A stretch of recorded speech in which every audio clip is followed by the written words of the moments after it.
do have a little chart prepared that will kind of give us a summary where you can see the direct connections of what I'm talking about. But it's super important to understand here about how these multiple spirit personalities, this hierarchy, this spiritual rule that is concerning our world and many others, is lost. The fullness of the understanding of these spiritual identities, as I said, has been condensed. It's important to understand that, because if you can understand that, you won't be deceived when the strong delusion comes. Now, as I said, the Most High is not God himself. It's not the Father. And refer back to Ecclesiastes on the previous video to see that. Now, we're going to find out that this is what Daniel describes. This is going to be chapter 4 of the book of Daniel. I've chosen this little section out of verse 25, but it's repeated over and over again, okay? So what we're going to find out is this. Who are the Most High? Till thou knowest that the Most High ruleth in the kingdoms of men, and giveth it to whomsoever he will.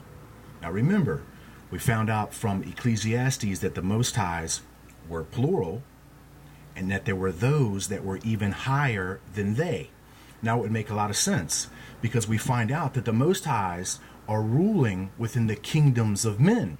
Well, we know that there's a whole nother spiritual kingdom out there. Many would just term it simply as heaven. We find out that the Most Highs do not rule in the affairs of heaven, but they are created specifically to rule in the kingdom affairs of mankind. Very important. So refer to Ecclesiastes to see that the Most Highs are plural, and that there are those higher than they. Now it will make sense when you see what Daniel says, that they just simply rule in the kingdoms of men. So if it's the kingdoms of men, of course there are those, many of those that are higher than them in the spiritual abode.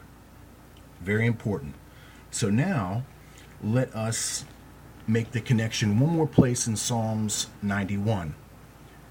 And you're going to see why this is important if you have some patience. He that dwelleth in the secret place of the Most High shall abide under the shadow of the Almighty. So quite simply, once again, Psalms 91, the Most High is not the Father of all that is, that he is in the secret place of the Most High, will abide under the shadow of the Almighty. In essence, under the hierarchy of the Almighty himself. So that should be quite clear, and for some of you, it should be quite interesting, and it's worth following up. It's worth beginning to make these connections for yourself. And it's going to be even more important when you see this right here. It says, chapter 14 of Isaiah. Now this is why it's so important to understand this, because it's going to take this identity of Lucifer, and it's going to show you that he does not even rank that high himself. Listen. How art thou fallen from heaven, O Lucifer, son of the morning?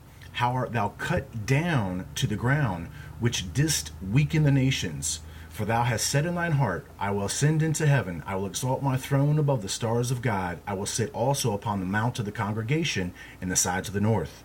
I will ascend above the heights of the clouds, I will be like the Most High. Well, let's look at this real closely here. It says, Lucifer has been cast down to the ground. In other words, the material. He's been cast down to the material dimensionality. And as he is being cast down here, he has a dilemma. He seeks to rule this material reality. And this is why he simply states, I will ascend above the heights of the clouds. I will be like the Most High. Well, now you know that Lucifer is not ruling in the affairs of men. And that as far as on the spiritual hierarchy goes, he's not even as high as the Most High. But what he wants to do is he wants to be like the Most High. Why does he want to be like the Most High? So that he can rule in the affairs of men. So this understanding is going to become important to see that Lucifer himself cannot fit the identity of the Trinity. So the Father, the Son, and the Holy Ghost are absolutely separate from the Trinity, Avanu, Enki, and Enlil.